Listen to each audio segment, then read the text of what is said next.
You're about to be left behind because how we think, work, and plan, it's all being rewritten. But most people are stuck using systems that no longer fit the world we are currently in. Meanwhile, the top performers are quietly adapting and pulling ahead fast. I started noticing a pattern, tiny shifts the top 1% were making that no one's talking about. And what I found, it explains exactly why most people are burning out and how one subtle change is making others unstoppable. I collected all these changes and turned it into an entire playbook, which I'm sharing with you in this video. But before we get into the playbook, we need to rewind quickly because this didn't happen overnight. The collapse of modern productivity has been happening in slow motion. The systems we trusted, time blocking, to-do lists, life hacks, aren't staying ahead with the times. They aren't built for chaos. They're built for a world with fewer distractions, less noise, and less decisions to be made. Now we're forcing those same systems to function in our current world, and for most people that's been a complete disaster. Check this out. You start with good intentions. You time block a calendar, you set up your to-do list, and maybe you even go as far to build a second brain. But the second that real life hits, that entire system falls apart.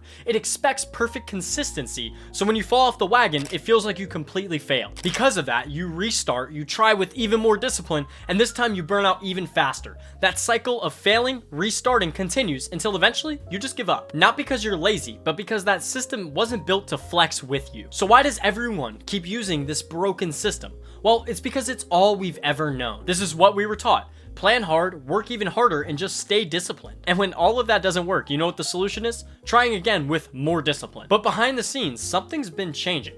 Quietly, subtly, like it wasn't supposed to be found out. While most people have stayed and tried to grind on these broken systems, a small group has been doing it differently. I first saw it in a friend who never seemed stressed, a mentor who got more done without even planning. At first, I shrugged it off, but the more I paid attention, the clearer it got. They weren't just better at the old game, they were playing a new one entirely. So I kept digging, and what I found was a protocol that the top 1% of performers had started to quietly adapt. I'm calling it NeuroSync, a framework that fuses cognitive science, automation, and AI to create a system that actually keeps up with our modern world. It's built on 3 different layers. Number 1, input shield. This filters all the noise that's coming through and helps you identify what's actually important. Number 2, the focus core. This converts time into actual output. And number 3, the recovery loop, a self-tuning layer that analyzes feedback and allows you to adapt in real time. This system isn't about just doing more. It's about building a machine around your brain to make sure your efforts actually matter. Now, before we dive into layer 1, if you're enjoying this video so far, make sure to leave a like and consider subscribing.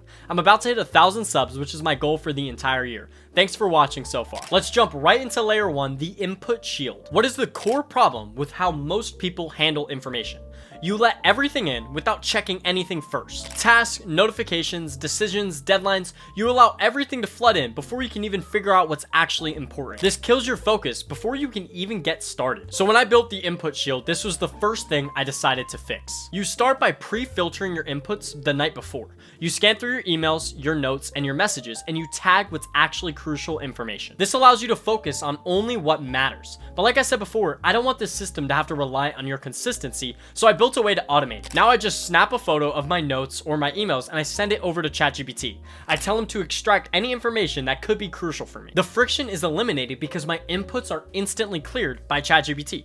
Then I can start the following day immediately focused on what actually matters. But noise doesn't just come from those initial inputs. It also comes directly from your phone. It only took me 5 minutes, but I optimized my home screen to allow for more focus. The only thing I have on my home screen is my to-do list, my calendar, and ChatGPT. Everything else is hidden to the right of my iPhone. There's no badge icons, there's no feed scrolling apps.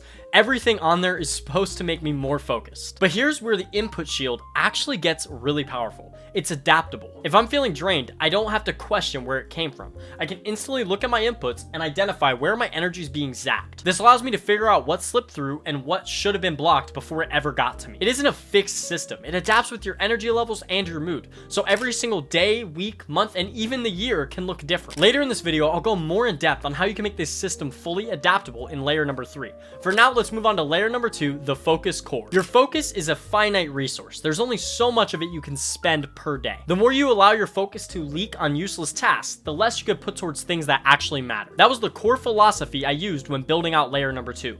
How can I make sure my time actually equals results? So when I built the focus core, the goal was simple: turn every time block into something productive without burning out. That meant 2 different things. Number 1, routing the right energy to the right task. Number 2, removing friction from any idea to execution. Now that you understand the why, let's start talking about the how. First, we need to learn how you can route your energy to the right task. Every day, I tag different activities with deep or shallow. Now, deep work is just things like creative thinking, problem solving, or anything that takes extensive time. Shallow work is low effort execution things like chopping up the editing for this video. Then I map those tasks onto my energy curve. This is just your brain's natural movement of how much processing it can do at different points of time. Deep tasks obviously go in your cognitive peak when your brain is functioning at the best capability. Shallow tasks go maybe after lunch when your brain's already been fried quite a bit. Next is time boxing 2.0. Not just time blocking, but actually protecting the area for you to get work done. And finally, you can reduce the time between thinking and doing by using frictionless triggers. Have your workspace already loaded with everything you need to get started. So if I'm going to record this video, I'm going to already have my reflector right here. I'm going to have my light already set up, and I'm going to have the mic set up. So when I want to record, I just sit down and I get straight to it. This allows me to reduce the amount of effort it requires to get in front of the camera. For you, this can look a little bit differently. You can have your laptop already loaded with the exact web page you need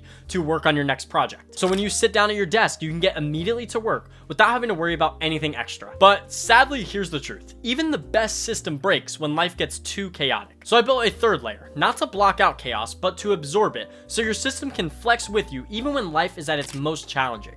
It's called the recovery loop. Life is never going to be consistent.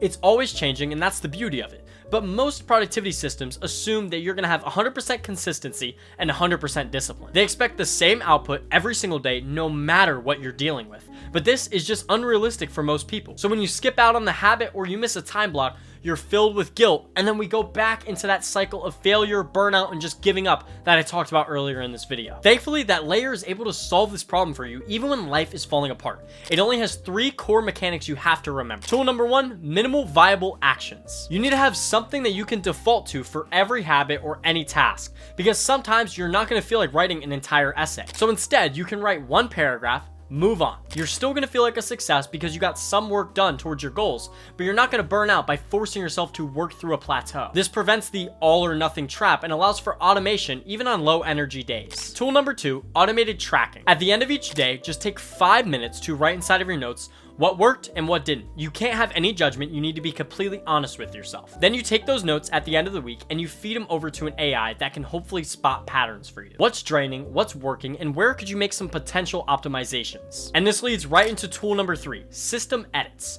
Take those results fed to you from the AI tool and immediately implement them. Kill habits that aren't working and double down on what actually is. This allows the system to evolve with you and scale. You're going to always be operating at the highest level you can handle, not some idealized fake version of yourself. If you want to stop running systems that punish you for being human, try this one instead. It isn't about doing more. It's about doing what works even when life doesn't. The future of productivity isn't going to be like most people expect. We're not going to be relying on the same old tools. So I hope you're able to take this system I share with you and jump ahead of the curve with the top 1% of people. If you're looking for more ways to optimize your work or your life, go check out my last video on how to make AI actually work for you.